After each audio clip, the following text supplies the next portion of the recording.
That's an air conditioning compressor against that wall.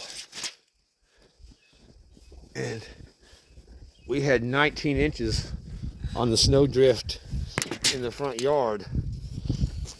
This one, look at there, 24 inches. 24-inch snow drift. Okay, well, I haven't done this in about, I don't know, 30 years.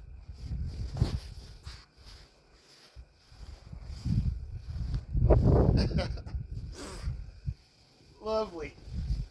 Now can you get out of it and tell what it is?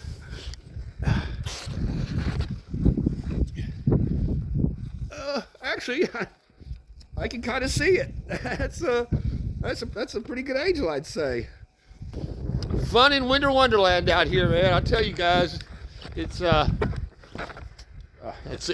historic.